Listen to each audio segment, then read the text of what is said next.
Hello everyone, I am RJ Yashi from the Radio Narad 90.4 FM and the program Mangalwani has been started. As you know, this is your favorite program. So let's begin. Today we have a special guest in our program, in our radio. So our special guest is a composer, educator, music explorer, saxophonist and working in jazz music especially. He is born in North Carolina in 1963 from America. And if we talk about his awards, so President Award of Excellence in 2011, Provost Award of Excellence in 2017 in teaching. This award has been awarded to our special guest and he is performed in 30 to 38 countries as well. If we talk about him, he is expert in classical, he is expert in world music, he is cross-cultural collaboration, and if we say in short, he is experimental musician.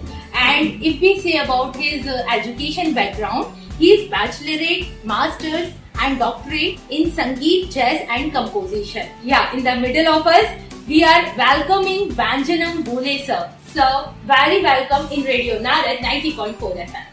Namaste to you and to all of your listeners on 92.4 FM. Sir, I am so glad to meet you today and I am very happy that you are here today. I'm absolutely thrilled to be here. I was invited by a dear friend and colleague and collaborator that I've wanted to see where he worked and meet his students for many years now, and it's just an absolute delight to be here. There's nowhere else on the planet Earth I would rather be right now. So beautiful, sir. If we talk about your musician journey, what will you say? Well, I began as I think my introduction to music was singing in a church choir. And then very shortly, when I was very young, maybe even 6 years old, I started making up songs. Oh, really? 6 years old? You were a child on that time? Yes, I did puppet shows. I used to love to do puppets, hand puppets. I built a stage and did puppet shows. And I would make up, with my mother, I would make up puppet shows for different Sunday school classes, and then I would compose music for the different characters. So that was really my introduction, I think, into music. And then very shortly, as I was going into high school, wanted to experiment even at that time and try and do something different. So I would listen to the radio, but I would play the saxophone with it and do my own things with it rather than imitate what was being done. So I wanted to learn how to do that better. That's why I majored in jazz, because jazz is centered on improvising. Okay. And then while I was in jazz school, I also started to be interested in writing music for classical orchestra. Okay. So I started doing that. Some really wonderful things happened for me because I did that. And I got wonderful opportunities then to go to masters in Boston, for example, and study classical musical orchestra composition. And so that then is what I did my doctorate in, was the main focus of my life after my bachelor's degree for many years. But then I decided that as I was getting older and I was starting to think, why did I get in music in the first place? And wonderful things happened in classical composition for me. Wonderful. I had opportunities to work with some leading performers, have my music played all over the world, and it was wonderful. I had no complaints. But I got into music to play, and I knew I was getting older, and if I was going to do it, I needed to do it now. And so I switched and started to say, no, I'm going to focus more on jazz performing. So that's when I got even more interested in collaborating with different musicians from different cultures and different places, and we can talk more about that. But that has been my journey. So I think I am so blessed that I am sitting with you today. So can you describe what is jazz music and how can we understand the jazz music? Yes, so my feeling is that jazz really is black music in America. Okay. Or that's a term that a lot of musicians are using now instead of jazz. So it developed from enslaved peoples in the United States in the early 1900s, and it really is an expression of individuality by a people who had been oppressed for generation after generation after generation. So to me, jazz signifies freedom of expression. It gives power to the individual. and everyone needs to listen to everyone else in an equitable manner.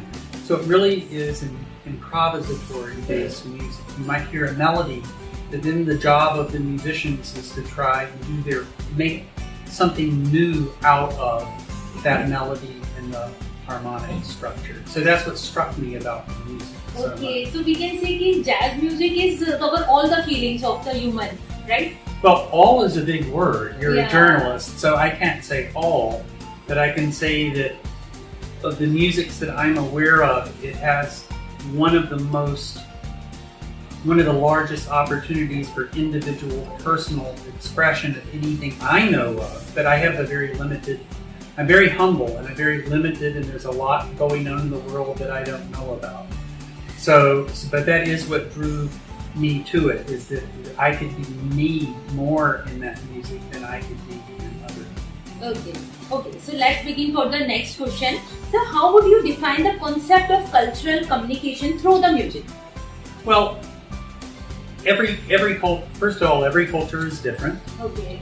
I can never fully understand any other culture, so how can I understand culture? Well, I can read about culture, right? I can go and I can visit, but if I visit, then I'm a tourist. Yeah. And if I'm a tourist, then how much of a culture do I really understand?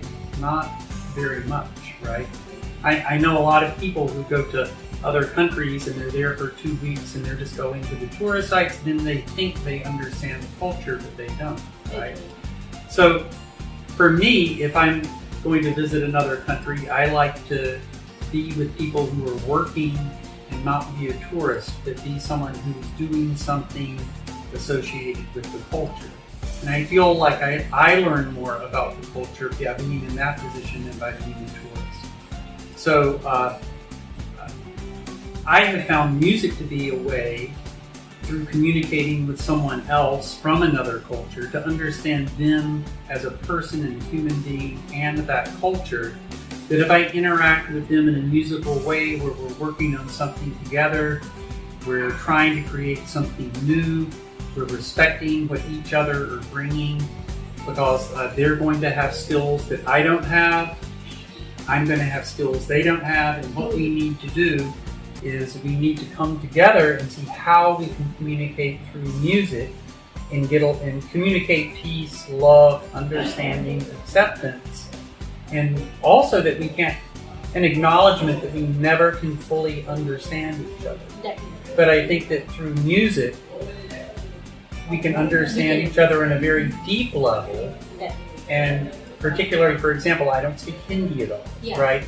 So if I'm performing with a musician who speaks almost exclusively Hindi, I can make a communication and I can form a connection in a way that I feel is very powerful and others feel is very powerful through music that can't be done through language or other means. Okay, what do you feel about the Indian culture? What do you feel about the Indian music? Well, I've been a fan of Indian music for ages. I remember I'm having a flashback. There was a world music course I took in 1984, before you were born. And I remember that's when I was first introduced to Indian music. And it was a world music class, and he was playing some different ragas and different scales and how inflections work, and my brain was just exploding because I was trapped in the Western way of thinking, which is very rigid when it comes to pitch and melody and tuning, actually. Not to get too technical for your listeners, but the tuning is very different in Western music. So it opened my mind in a big way even at that time. So I don't feel like I truly understand Indian music at all, but I know that the tradition is very, very, very, very, very deep, very rich, very rhythmically complex. I was playing with a tabla player 2 weeks ago, and he blew my mind. And he was doing a cycle, and I couldn't figure out how long the cycle was and when it would come back for the hit. And I kept trying to think, well, when is it going to happen? When is it going to happen? And then I would almost get it, but then I would miss it. And we were just laughing, because I wasn't able to get it, but I could understand what was going on, and we could laugh about it. and that was really, really fun, really interesting. So I love that, and I love I could go on forever. Your listeners are going to get bored, but the richness of Indian melody is just huge. And what can be done, for instance, with some of the instruments, like the sitar, the bending of the notes, or the way the voices are trained to high, or like that, rather than just be a stable pitch like in the United States. That just adds color. It's like seeing a picture in black and white, and then all of a sudden it's in color. Yeah. So I think the Indian music is like Indian clothing and Indian textiles and fabric. It's very colorful, it's very detailed, it's very intricate, and it's very beautiful. As I listen from the radio field, your voice is so beautiful. Really. After this, you have collaborated with different musicians from many countries around the world. Which culture experience has inspired you most? Well, I think Indian culture has to be at the very top of the list, and the way I think that Indian culture has done that is through expanding my sense of what pitches are available and how I approach pitches, and also then rhythmically, I find personally Indian music to be, especially the tabla stuff, to be extremely complex and complicated. And so it's gotten me to think in much different ways. This is very difficult. It's very difficult for me. Yes, it is. Maybe for other musicians not. I was actually felt very good that I was at a big festival in Kiragar I'm trying to remember his name, I can't. He's a famous tabla player who is Indian but lives in London now, but he was a special guest and came back. Okay. And he was playing such complicated things.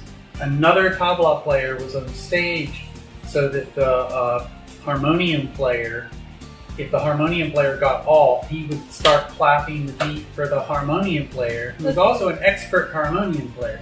So that made me feel better, because I need the conductor to tell me just like the harmonium player needed.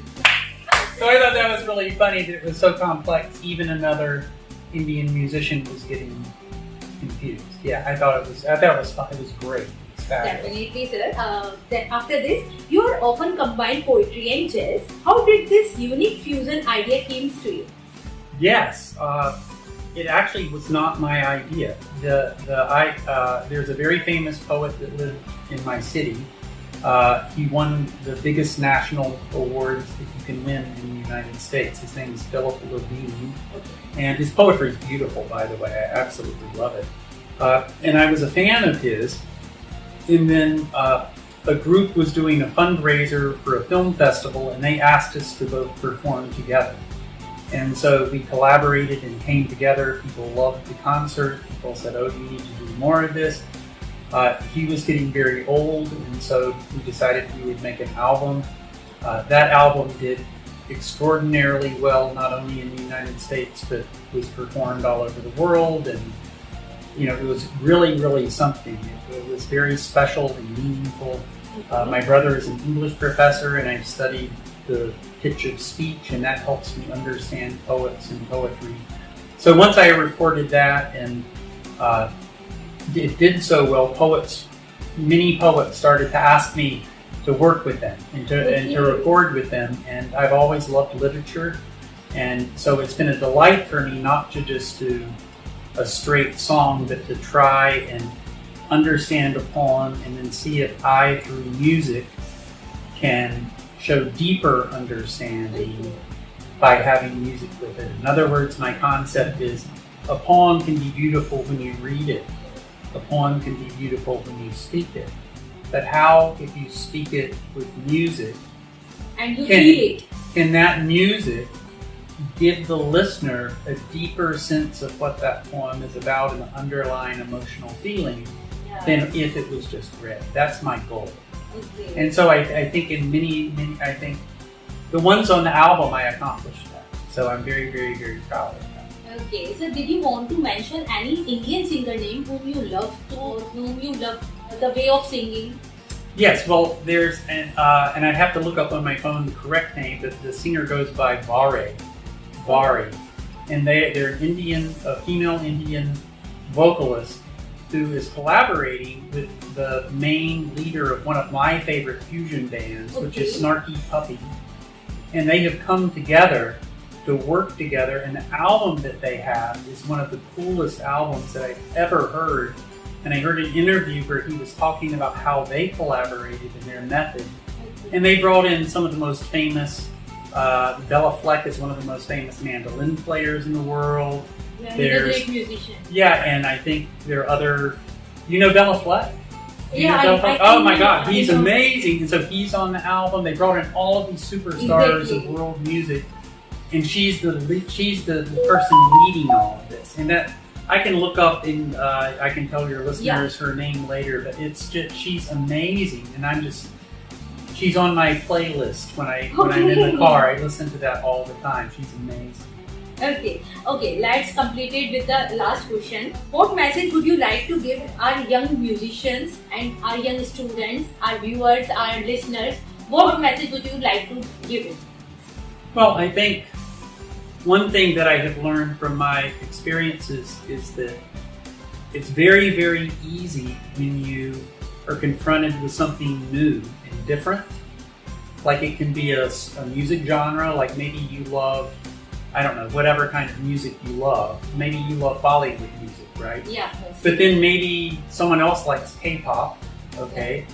Instead of saying, oh, K-pop is terrible, whatever, maybe be open and just see if there's not something there. In other words, it's easy to not like something that's different than yourself. That's our default as human beings, I think, right? Or maybe even in politics, someone differs with you on something political. It's easy to say, oh, you're a terrible person. Oh, you're having a different personality. Yeah, and different personalities. And there's a lot of clash and conflict. In my country right now, there's a lot of clash and conflict. And I think the lesson I've learned is that by opening yourself to different perspectives, to different musics, to different people, what you find is that people all over the planet are basically the same, and they want the same things, which is they want to be comfortable, they want their loved ones to be safe, they care for the people that they love, they want to be accepted, they want to be loved. And so if we can understand that everyone has assets, and that it's not you and me, but it's we. We. This is a team.